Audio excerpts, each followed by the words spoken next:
Eguerdion sailburu, Eguerdion. eta eskerrik asko irekiaren gonbidapena onartzeagatik. Aurreneko esperientzia duzu hemen topaketan, ezagutzen duzu dinamika ondo.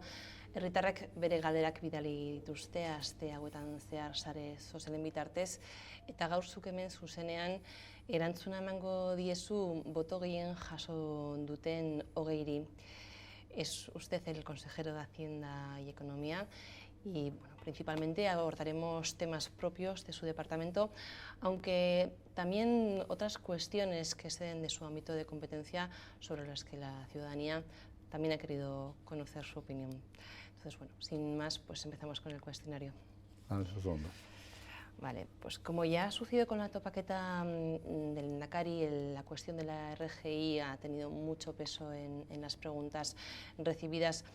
La palabra fraude sigue estando en boca de algunas personas y bueno, sabemos que no es un área de su responsabilidad, pero entiende la alarma que se está generando en parte de la ciudadanía. Bueno, yo debo decir en primer lugar que entiendo en parte esta alarma, ¿no? Pero es una alarma en parte también creada y amplificada.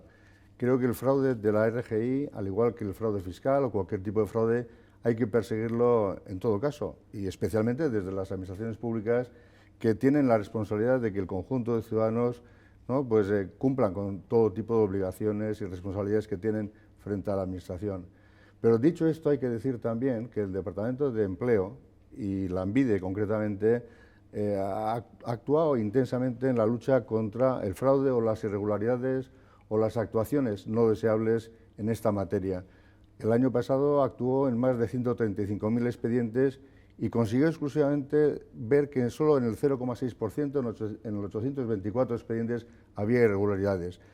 El importe de fraude en la renta de garantía de ingresos se estima en torno al 1%. Es importante y hay que seguir trabajando y peleando, pero en todo caso lo que no se puede hacer, lo que no se debe hacer es demonizar la renta de garantía de ingresos porque exista esa pequeña cuantía en el fraude. Luchar contra el fraude sí, pero demonizar la renta de garantía de ingresos no, porque entendemos además que es una política que quiere poner en valor este gobierno y a que este gobierno le da una importancia capital.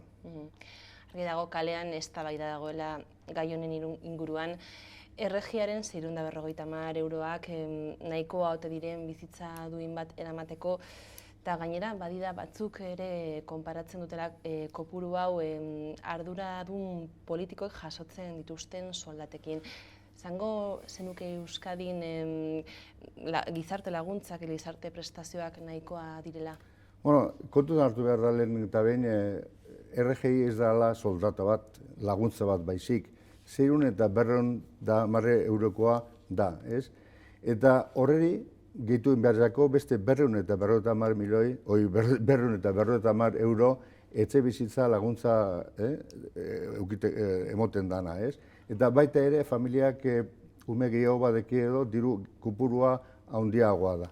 Eta guztiz ere, uste dut, batzuk kobretan duenak diru hori pentsatuko dute ez dela nahikoa, ze eurentzat beste beharra eskoak izango dira. Baina kontutan hartzen badugu, Europa mailan, bai estatu mailan, bai Europa mailan, da nik esango nuke, baita mundu mailan ere, halako laguntza handirik ez dago. Gainera beste guzti garrantzitsu bat da, helburua, gobernuaren helburua, enpleoa sortzea, enpleoa lortzea, pertsona horrek enpleoa lortzea dela, enpleo kalitatezko enpleoa. Orduen, gure politikak izan behar dute ekonomia bultzatzeko, enpleoa sortzeko, eta pertsona horrek orain kobretan dagozenak diru hori, ez, enpleoa lortu dezan, eta gero ez beharra izatea diru hori, ez. Baina bitarteko diru bat da, ez da behin betirako diru bat, ez dugu izan behar behin betirako diru bat, eta ikusten badugu munduan zer dagoen, uste dute kupuru nahiko ona dela. Ze gure gobernuak eta beste gobernu batzuk ero, lehengo gobernu batzuk ere, hori oso serio hartu dute eta politika sozial hau aurrera eraman dute orain dela aspalditik, ez? Hori alde batetik. Gero, politikoan soldatak asko konparatuz edo ikusiz, badaki du korrupzio asko gondela eta, zarata asko gondela politikoan inguruan, ez? Eta hori egia da. Baina nik esango nuke hori hemen Euskadin ez dela izan holan, eta nik ezeuten dozen politikoak direla politiko sendoak, politiko zuzenak, lana egiten dutenak, eta nik uste dut bueno, dirua irabazten duena, nik uste dut gehiena merezi zituela.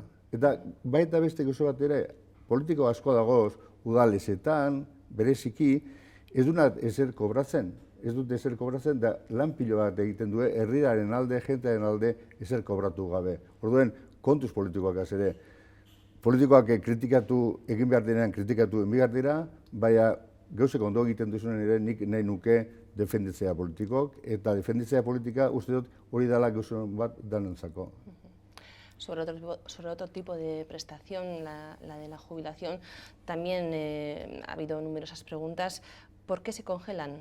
Pregunta Magoia Zabala. Bueno, vamos a ver, la congelación de las pensiones es algo que corresponde a la Administración Central del Estado. Al Gobierno entendemos en este momento del señor Rajoy, que anteriormente fue del señor Zapatero, que es quien tomó las primeras decisiones de congelación. Es verdad que había una crisis económica muy grande, que Europa exigía recortes importantes y ellos adoptaron esta medida por su cuenta. Es decir, el Partido Nacionalista Vasco, y le digo yo porque entonces estaba yo de diputado en Madrid, no adoptamos esta decisión. No obstante, yo creo que lo que hay que conseguir es que todos los que han estado trabajando durante largos años tengan un derecho a una pensión absolutamente digna. Si ahora estamos pensando que el envejecimiento de la población o ciertas características van a hacer que estas pensiones sean cada vez más pequeñas, porque hay un número mayor de gente que va a acceder a las pensiones, lo que tenemos que hacer es, si esto es así, analizarlo, y sí que para que la gente que ha estado durante años cotizando, lo que ha permitido que otros cobren las pensiones, lo que habrá que hacer será tomar medidas ad hoc, habrá que tomar medidas, habrá que subir impuestos, habrá que tomar las medidas que sean, porque lo que no se puede hacer es que la gente que ha estado trabajando toda una vida y ahora tiene una edad ya y un derecho a descanso, no cobra dignamente las pensiones. Creo que habrá que hacer políticamente lo que haya que hacer para que estas pensiones se mantengan como se deben mantener. El que sí que es un tema de su competencia es el de los presupuestos de la Comunidad Autónoma del País Vasco, que este año han sido aprobados con los votos del PSE y también del Partido Popular. Hay quienes no entienden este acuerdo. ¿En qué beneficia a la ciudadanía? Bueno, vamos a ver. La verdad es que fue un presupuesto difícil de hacer. Era un presupuesto difícil de hacer porque los recursos eran no muy excelentes, para entendernos, ¿no? Había habido una recaudación el año anterior bastante más baja de la que inicialmente se pensaba y había que hacer unos presupuestos ajustados, ¿no? La responsabilidad del Gobierno, evidentemente, es hacer los presupuestos. Cualquier Gobierno tiene que hacer un presupuesto. Hicimos una ronda con todos los partidos políticos, bueno, tratando de buscar un apoyo que necesita el Gobierno, porque, como sabe, este Gobierno no tiene la mayoría absoluta necesaria, necesita el apoyo de un parlamentario, y en este caso lo que quiere decir es de un grupo parlamentario, y iniciamos la ronda para tratar de buscar este apoyo. Lo hicimos con Euskal Herria Bildu, lo hicimos con Podemos y lo hicimos con el PP. Los que se, digamos, amoldaron un poco a la realidad de los números, un poco a las exigencias del Gobierno, fue el Partido Popular, que es con el que llegamos al acuerdo, y desde luego yo creo que agradecemos el esfuerzo también que hizo el Partido Popular para llegar a este acuerdo. Con otros debatimos, no fue posible el presupuesto anterior, veremos si en un futuro inmediato en el que ya estamos también metidos en el proceso presupuestario es posible llegar a un acuerdo con otras formaciones políticas, pero en aquel momento lo fue con el PP y nuestra responsabilidad era llevar los presupuestos, aprobar unos presupuestos, y esta fue la manera de hacerlo. Gai honen inguruan ere, aurrekontuen inguruan, Izar Larrañagak galdetzen du noiz hartuko dugu parte herritarrok gobernuko aurrekontuak zehazten, zergatik ez dituzue lurraldeka herritar taldeak deitzen? Bueno, nik ez dut herritarrak hartzen dutela parte, ez? Bozketa emoten duenean, eta responsabilitatea emoten zenen alderdiari, orduen alderdi horrek egin behar dute euren egitasmoa eta aurrera eraman hiritarren hitza betetzeko, hori alde batetik. Baina guk uste dugu gurentzat garrantzitsuena dela planifikazio estrategiko bat egitea eta aurrekontu estrategiko batzuk planifikazio hor barruan, ez? Zertarako, egitasmo programa, gobernuaren programan dagozen konpromisoak, helburuak betetzeko alde batetik, eta horrek plan estrategikoak eta programa estrategikoak izango dira ebaluazio bat egingo jake bukatzen denean, aurrekontuen epea bukatzen denean, ikusteko zer lortu dugun eta zer ez dugun lortu, ez? Da uste dut hori dela planteamendu estrategikoak guk uste dugu guretzat hori planteamendu bat dela, eta horrela egingo dugu. Uste dugu abesan urtetan duen, uste dut ondo urtetengo duela. Por lo tanto, orientación a resultados es el objetivo de los presupuestos de 2018. ¿En qué se diferencian de los que ha habido hasta ahora? Bueno, orientación a resultados lo que hacemos es vincular el programa de gobierno y los objetivos del gobierno con los programas presupuestarios, de manera que estos programas puedan ser evaluados. Hay en torno a 100 indicadores que nos van a permitir evaluar la ejecución o no de los programas y la aproximación de estos programas a los objetivos estratégicos y un poco a los compromisos de los objetivos del programa de gobierno. Yo creo que este es un poco el proceso de racionalidad que queremos introducir en el proceso presupuestario. Pedimos para ello la colaboración a todos los departamentos, ¿no?, que yo creo que van a tener que trabajar más, pero creemos que esto va a permitir reorientar el gasto, hacer las cosas de otra manera y tratar de buscar la eficiencia y la eficacia que debe ser la responsabilidad de cualquier gobierno. A juicio de las preguntas recibidas, la reforma fiscal no es una prioridad únicamente para las instituciones, también la ciudadanía la está demandando.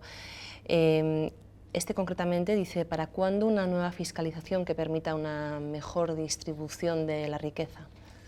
Bueno, la fiscalización, la reforma, las modificaciones fiscales lo que tienen que permitir es un poco un doble objetivo. Por un lado, bueno, pues tener los recursos suficientes por parte de las instituciones para llevar adelante los programas de gobierno y las políticas públicas que todos debemos de llevar a cabo en nuestra institución, y por otra parte, bueno, pues servir de impulso a la actividad económica y al empleo, como le decía antes, precisamente para crear ese empleo que es necesario, bueno, pues para que nuestros jóvenes tengan una oportunidad, para que, decía antes, la gente que está actualmente cobrando una renta de garantía de ingresos tenga una oportunidad y en general tengan una oportunidad todos aquellos que en este momento no tienen empleo, ¿no? Estamos trabajando, se hizo una evaluación de la reforma anterior, ahora estamos planteando sobre la mesa, tanto las diputaciones como el gobierno, unas medidas que entendemos que deben ser un poco las bases de los cambios tributarios para los próximos años. Estamos en ello, yo creo que llegar a un acuerdo. Tenemos que llevar al órgano de coordinación tributaria estos acuerdos, lo haremos yo creo que, bueno, pues en breve, ¿no?, y cuando tengamos ya la decisión sobre qué medidas se van a adoptar, las haremos públicas. En este momento no tenemos todavía un acuerdo cerrado, tenemos la voluntad de llegar a un acuerdo y en ese camino estamos. Desde el portal de participación ciudadana osoigo.com, que suele colaborar con las topaquetas de Irekia, bueno, le interpelan en esta ocasión sobre el modelo económico y fiscal que defiende el gobierno vasco. ¿Usted cree más en la idea del aislacionismo, de la autarquía, dice Íñigo Sainz, o en la apertura? Vamos a ver, un país pequeño como Euskadi nunca puede pensar en términos de autarquía. Sería un suicidio económico, sería un suicidio social y yo creo que también sería un suicidio político, ¿no? Somos una economía pequeña y como pequeños tenemos que ser necesariamente abiertos. En Euskadi, y afortunadamente, y sus empresas venden en el resto del Estado y en el resto del mundo una parte importantísima de la producción, mucho más que un país grande, ¿no? Y al igual que compramos también en el exterior, pues mucho más que un país grande. Somos una economía muy, muy abierta y tiene que seguir así. Tenemos que ser capaces de hacer las cosas bien precisamente para que podamos vender en el mundo, ¿no? Eso yo creo que tiene que ser nuestro esfuerzo, pero siempre pensando en la apertura y siempre pensando en los mercados globales. Aunque actuemos, como se suele decir, en lo local, aunque impulsemos la actividad en lo local, nuestras empresas, nuestra innovación, es un poco para que sean capaces estas empresas, ¿no?, de operar en el mundo y de trabajar en el mundo y de vender en el mundo. De ahí vendrá nuestro crecimiento, nuestro progreso económico y nuestro bienestar para el conjunto de los ciudadanos de Euskadi. También quieren conocer su opinión sobre la privatización. Bueno, la colaboración entre lo público y lo privado es un modelo al que de vez en cuando recurre el gobierno vasco. ¿En qué situaciones está justificada? O sea, yo creo que tenemos que dejarnos de a priori ideológicos que no conducen más que a posiciones extremas que no facilitan la resolución de los problemas de la realidad. Me explico, es decir, hay quien puede pensar que todo lo tiene que hacer el sector público desde lo público, ¿no? Y hay quien piensa que lo público debe desaparecer y que todas las prestaciones o toda la actividad económica se tiene que desarrollar desde lo privado. Yo creo que ninguna de estas posiciones son lógicas y menos en un país europeo en donde, digamos, las prestaciones públicas y lo social tienen una importancia bastante elevada, ¿no? Creo que la colaboración en ese sentido tiene que existir y es muy positiva. Por ejemplo, No tendría sentido, creo yo, que habiendo centros concertados ahora, centros privados antes de enseñanza, se cerraran estos centros para hacer nuevas escuelas públicas, ¿no? Lo que tienen que hacer desde lo público es establecer una serie de criterios o valores que desde lo público se quieren llevar a cabo en la sociedad para que estos centros, por ejemplo, concertados, también cumplan con estos objetivos que se le envían, digamos, con estas señales que van desde lo público. Por ejemplo, otro caso es los jóvenes, ¿no?, que quieren acceder a una vivienda, posiblemente el gobierno tenga que facilitarles este acceso a la vivienda. Pero no la vivienda tiene que ser necesariamente pública. El gobierno puede hacer es alquilar viviendas en el mercado, ¿no?, de manera que estas viviendas alquiladas por las administraciones las pongan a disposición de los ciudadanos. Yo creo que hay muchísimas maneras de colaborar. Creo que además colaborar es el futuro y colaborar es positivo, ¿no? Yo creo que lo público necesita lo privado y lo privado también necesita de lo público, porque no nos olvidemos que las empresas también piden impulso, piden actividad, piden ayudas, piden subvenciones, que es un poco esta colaboración entre las dos partes para que las cosas funcionen mejor. Las diputaciones forales están a punto de cerrar la campaña de la renta. Los ciudadanos y las ciudadanas ultiman la confección de su declaración. Como todos los años, se tiene que marcar la X en la casilla bien de la Iglesia o de los fines sociales. Pero ¿cuál es el recorrido de esta última opción, la de la asignación tributaria para fines de interés social? Bueno, pues sinceramente yo creo que eso es lo que les corresponde a las propias diputaciones. Ellos hablan un poco cómo gestionan. Lo que sí le puedo decir, o les puedo decir a los ciudadanos, es que el gasto del gobierno vasco en sus 3/4 partes es gasto social, es gasto de educación, gasto en sanidad, en educación, en políticas sociales, en renta garantía, en vivienda, etcétera, ¿no? Yo creo que la preocupación de lo social o la preocupación por lo social es algo propio del gobierno, aparte que son sus propias competencias, y en esa tarea estamos. Yo diría que al margen de donde se pongan las cruces a la hora de hacer la creación de renta, que los ciudadanos van a tener las prestaciones que deban tener desde el gobierno vasco. Cambiamos completamente de tercio, Sailburu. A los colectivos de la Federación Nacional de Víctimas para las Desapariciones Forzadas y Adopciones Ilegales, les interesaría saber si el Gobierno vasco ha reservado alguna partida en sus presupuestos para investigar el caso de bebés robados. Bueno, yo no sé si en un futuro lo va a hacer, pero en el momento actual no hay una dotación específica para esta cuestión, ¿no? Yo lo plantearé también en el Gobierno, porque si entienden que es una cuestión a considerar, pero en este momento no hay una partida específica. ¿Por qué se siguen subvencionando las corridas de toros?, pregunta Carmen. No, pues no se subvencionan las corridas de toros. No hay un euro del gobierno vasco para las corridas de toros. No se subvencionan. En ese sentido, que si tiene esa preocupación, que esté tranquila. Luisa de Donosti dice: ¿por qué en Andalucía las y los estudiantes pueden beneficiarse de una beca para cursar sus estudios universitarios y para irse de Erasmus, dice ella, les sale casi gratis? En cambio, en Euskadi nos toca pagar por todo, comenta. ¿A qué se debe esta diferencia? ¿Quiere saber ella? Yo desconozco lo que se hace en Andalucía, pero por la información que tengo, no tengo la impresión que eso sea así, ¿no?, como dice Luisa, ¿no? En Euskadi, las becas, el importe de las becas, este ejercicio creo que son en torno a 86 millones de euros, ¿no?, de un presupuesto del Departamento de Educación de más de 2.600 millones de euros. Los recursos que se dedican en Euskadi a la educación son recursos muy importantes. Y además hay datos comparados de lo que suponen las becas en Euskadi en relación a otras comunidades que nos dicen que las becas en Euskadi son más importantes en términos relativos que en otras partes, ¿no? Con lo cual, yo creo que el esfuerzo que hace el gobierno vasco en relación al tema de las becas, incluido todo tipo de becas, pero también las Erasmus a las que se refiere Luisa, yo creo que el esfuerzo que hace el gobierno vasco es, diría, al menos tan grande, aunque yo diría que es más grande que en otras partes.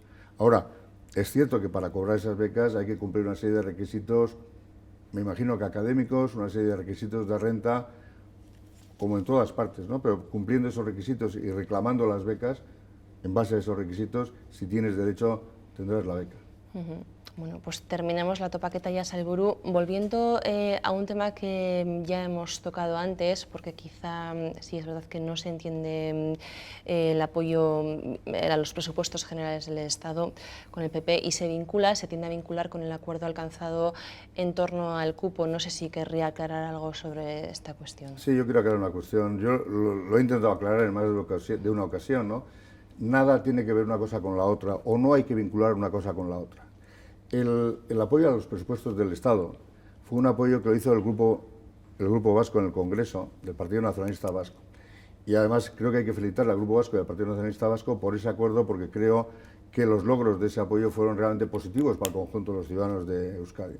El tema del cupo era una cuestión que llevaba pendiente muchísimos años sin resolver y nos estaba generando un problema financiero, un problema institucional y un problema político, en definitiva. Y era algo que había que resolver, porque en su día hubo un cambio en el modelo de financiación del régimen común, había que resolver, y lo que se ha hecho es hacer los cálculos que se tenían que haber hecho hace 6 años para ver cómo están las cosas y reconducir. Se llegó al acuerdo, y creo que es un acuerdo muy positivo también, muy positivo para el conjunto de instituciones. Hemos vuelto a la normalidad institucional, hemos vuelto a la normalidad financiera y creemos que este es un tema muy importante. Y además, otra cosa que quisiera decir es que el Grupo Vasco llegó a un acuerdo con el PP porque el PP está en el gobierno, es decir, solo se puede llegar a un acuerdo, aunque parezca una perogrullada, solo se puede llegar a un acuerdo con el partido que está gobernando, evidentemente, ¿no? Y desde luego el Partido Nacionalista Vasco no ha sido quien ha puesto a Mariano Rajoy y al Partido Popular en el gobierno de España, ¿no? Con lo cual, bueno, yo creo que todos estos elementos deben servir también para hacer una reflexión en torno al acuerdo del Grupo Vasco de Madrid y del gobierno vasco con el gobierno de Madrid en relación al tema del cupo. Bueno, gaurkoz hau izan da guztia, eskerrik asko herritarren galderei erantzutagatik. Esperemos que le haya gustado la experiencia y que la repita. Así que Encantado. Muy bien. Hasta otra ocasión, Sailburu, Vale, eskerrik asko. eskerrik asko.